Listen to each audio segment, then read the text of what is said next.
아멘. 오늘 본문은 다소 복잡하게 느껴지실 수도 있습니다. 왕과 또 그 왕들의 이름이 수십 번이나 반복되기 때문입니다.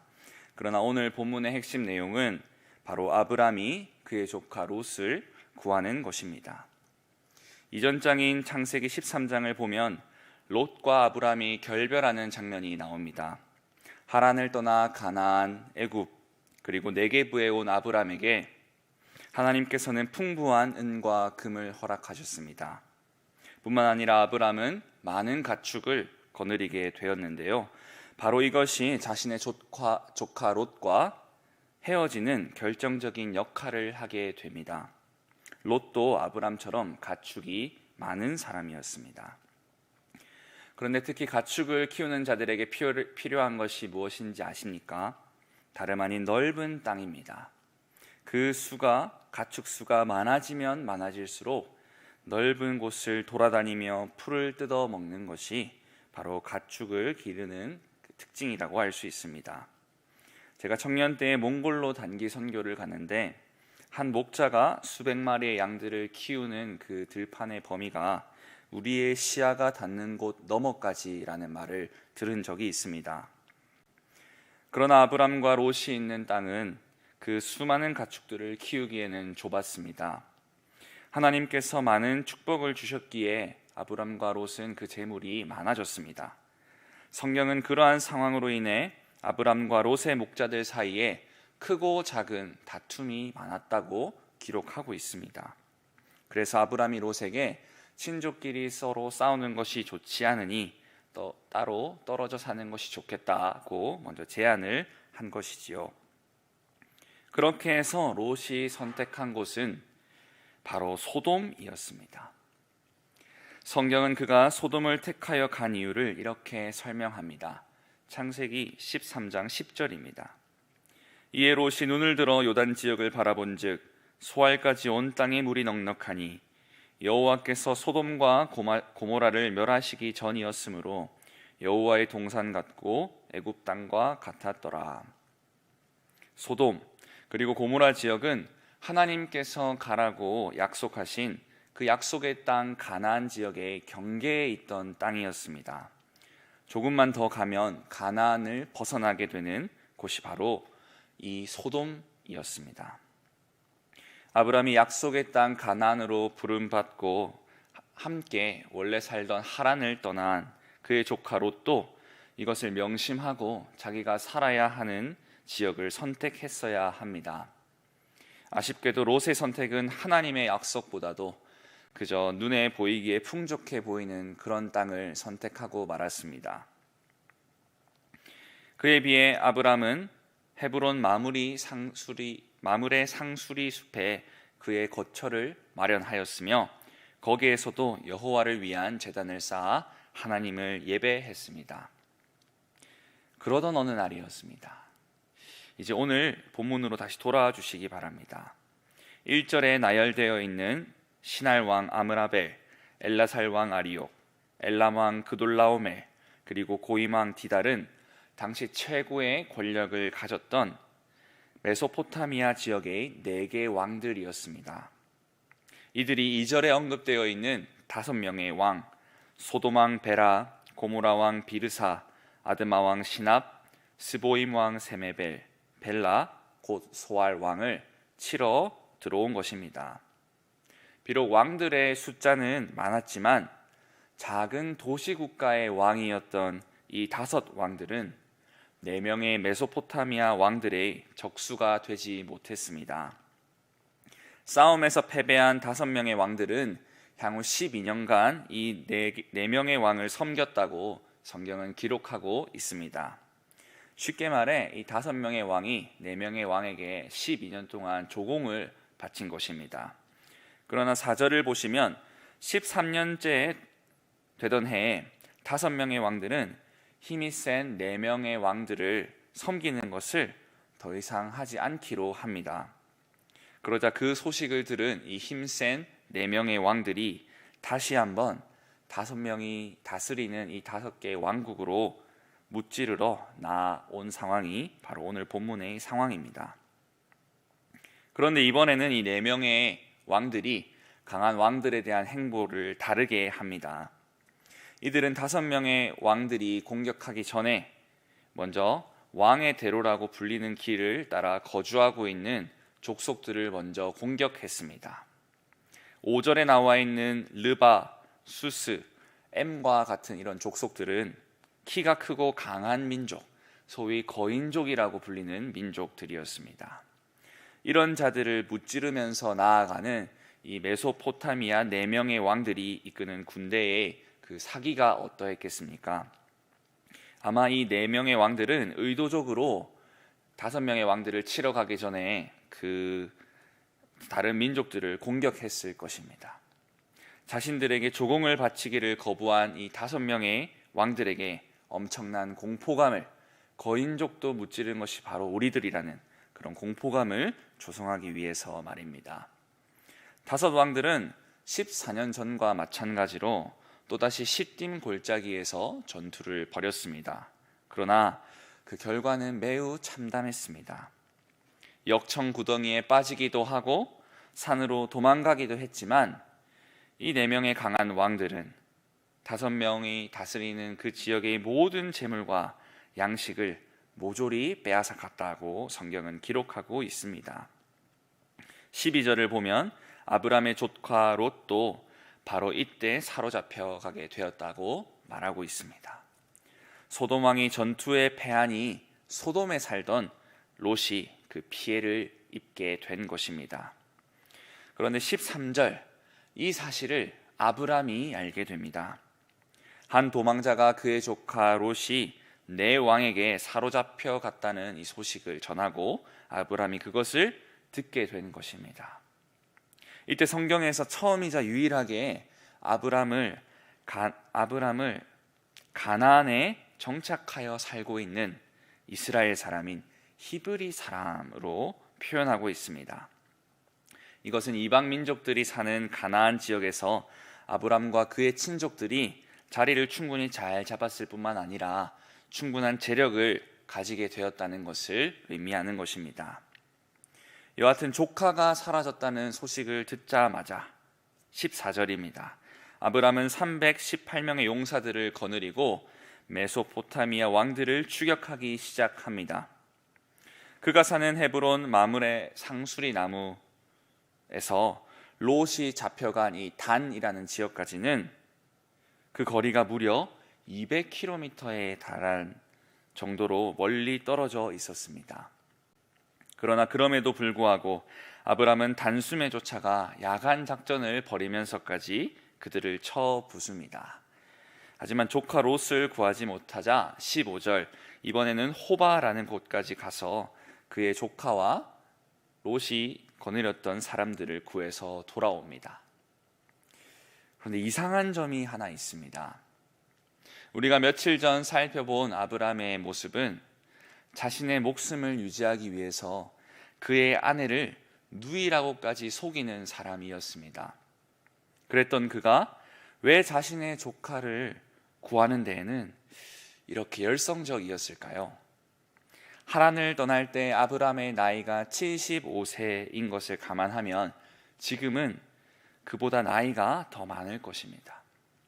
심지어 그가 마지막에 쫓아갔던 호바라고 하는 이 지역은 메소포타미아 경내에 속한 그런 적진 한가운데였습니다. 그럼에도 불구하고 왜 이토록 아브람은 그의 조카 롯을 구하는데 이렇게 혈안이 되어 있었던 것일까요?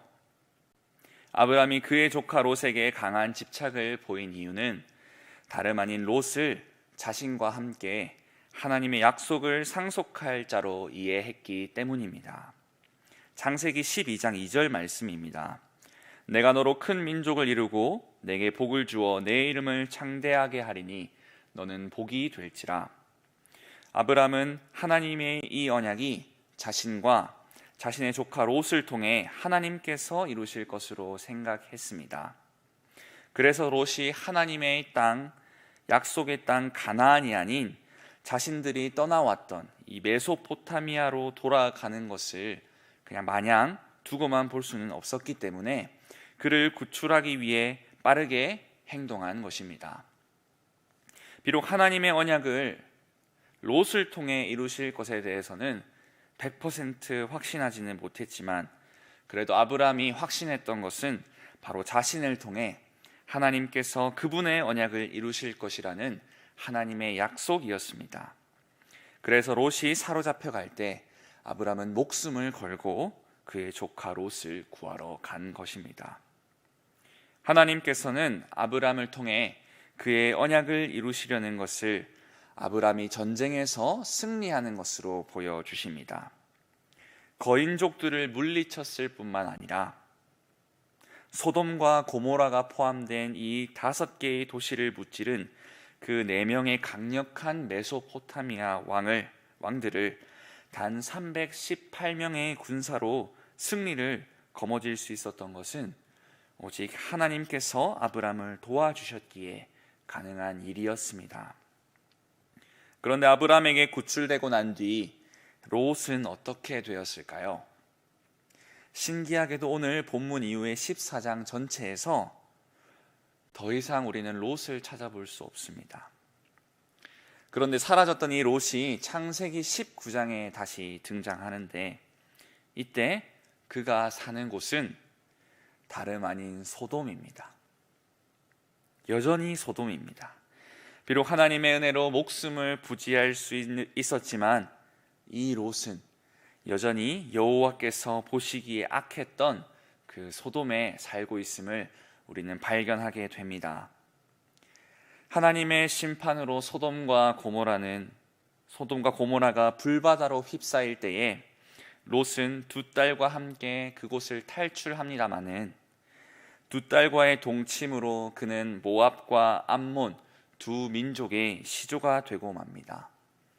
쉽게 말해서 롯은 하나님의 언약을 이어나갈 백성이 아니었다라고 할 수 있습니다. 그 대신에 아브라함은 알게 되었습니다. 바로 자신과 함께 하나님의 약속을 이루어갈 상속자가 조카 롯이 아니라 나이 100세에 얻은 아들 이삭이라는 것을 말입니다. 하나님께서 아브라함에게 그렇게 알려주셨습니다. 아브라함이 하나님의 언약을 신뢰하면서도 불안해했던 이유는 그에게 그의 후사를 이을 마땅할 사람이 존재하지 않았기 때문입니다. 80에 가까운 나이인 그가 생각할 수 있는 유일한 사람은 바로 그의 조카 롯밖에는 없었습니다. 그래서 확신은 없고 불안하기는 하지만 자신과 롯을 통해 하나님께서 언약을 이루어 가실 것이라는 생각에 죽음을 무릅쓰고 롯을 구하러 간 아브라함의 모습을 우리는 오늘 볼 수 있습니다. 아쉽게도 롯은 여전히 소돔에 머물렀으며 이스라엘을 괴롭히는 이방 민족의 시조가 되고 말았습니다. 그러나 하나님의 언약은 롯을 통해 이어졌던 것이 아니라 바로 아브라함의 아들 이삭을 통해 오늘날을 살아가는 우리에게까지 이어져 오고 있는 것입니다. 아브라함이 믿음의 조상이라 불릴 만한 이유가 사실 그에게는 없습니다. 비록 오늘 전투에서 승리하기는 했지만 100세의 아들을 낳기 전까지 아브라함은 우리가 생각하는 그 믿음의 행동을 보여주지 않습니다. 아브라함의 언약을 믿으면서도, 하나님의 언약을 믿으면서도 불안해하는, 확신이 없었던 인물이 다름 아닌 아브라함이라는 것을 오늘 우리 모두 확인하지 않았습니까? 그러나 아브라함이 믿음의 조상이 될 수 있는 까닭은 다름 아닌 전능하신 하나님께만 있는 줄을 이 새벽에 기억하시면 좋겠습니다. 불가능해 보이고 불확실하며 의심의 상황 한가운데에서도 예수 그리스도를 통해 우리가 하나님의 언약 아래에 있는 그리스도인이라는 것을 고백하게 하시는 것은 우리를 믿음으로 초청하신 전능하신 아버지 하나님이심을 믿음으로 고백하는 우리 모두가 되었으면 좋겠습니다. 아브라함의 연약함을 주님께서 채워주셨던 것처럼 예수 그리스도 또한 우리의 연약함을 은혜로 채우시는 줄을 믿습니다. 우리는 하나님의 언약 백성입니다. 하나님의 은혜로 예수 그리스도의 복음을 믿게 된 그리스도인들입니다. 그런데 우리의 모습은 어떻습니까? 신앙 있는 척하고 살아가지만 실은 하나님이 아닌 여전히 세상을 택하는 롯의 모습이 여러분과 가깝습니까? 혹은 비록 현실은 불안하지만 그래도 하나님의 약속을 믿고 나아가려고 노력하는 아브라함의 모습이 과연 우리의 모습입니까? 주님께서 인간의 모습으로 이 땅에 오셔서 인간의 연약함을 다 체휼하셨다면 아브라함의 그 연약함마저도 품으실 뿐 아니라 그 연약함 가운데 하나님의 약속을 신뢰하고자 했던 그 아브라함의 중심을 기억하시지 않으시겠습니까? 그런데 중요한 것은 바로 그 주님께서 우리의 연약함도 아시는 분이라는 사실입니다. 세상 속에서 믿음을 지키며 살아가기 힘드시죠? 그러나 흔들리며 가더라도 이 믿음을 흔들리지 않는 영원한 반석 예수 그리스도 위에 세우시는 분은 오직 여호와 하나님밖에 없음을 믿으시며 나아가시기를 바랍니다. 그 하나님께서 매 순간 여러분의 믿음을 위해 일하시고 계십니다. 흔들리는 상황 속에서도 100세 얻은 아들을 통해 하나님의 약속을 더욱 신뢰하며 바라보았던 것처럼 비록 아무것도 보이지 않지만 아무것도 보이지 않는 것만 같은 우리의 일상 가운데에서도 하나님의 일하심을 말씀과 기도로 분별할 때 우리 모두에게 큰 은혜와 위로가 있기를 간절히 바라고 소망합니다. 말씀을 맺겠습니다. 사랑하는 성도 여러분, 무엇보다 언약에 신실하신 하나님께서 우리를 흔들리지 않는 믿음으로 초청하고 계십니다. 성령께서 우리가 롯의 길이 아닌 아브라함의 길을 따르도록 중보하고 계십니다. 이 새벽 보이는 좋은 것들을 선택하는 것이 아니라 오직 믿음의 눈으로 주님의 일하심을 경험하기를 기도하는 저와 우리 모두가 될 수 있기를 주님의 이름으로 간절히 기도드립니다. 아멘. 하늘에 계신 우리 아버지, 아버지의 이름을 거룩하게 하시며 아버지의 나라가 오게 하시며 아버지의 뜻이 하늘에서와 같이 땅에서도 이루어지게 하소서. 오늘 우리에게 일용할 양식을 주시고 우리가 우리에게 잘못한 사람을 용서하여 준 것 같이 우리 죄를 용서하여 주시고 우리를 시험에 빠지지 않게 하시고 악에서 구하소서. 나라와 권능과 영광이 영원히 아버지의 것입니다. 아멘.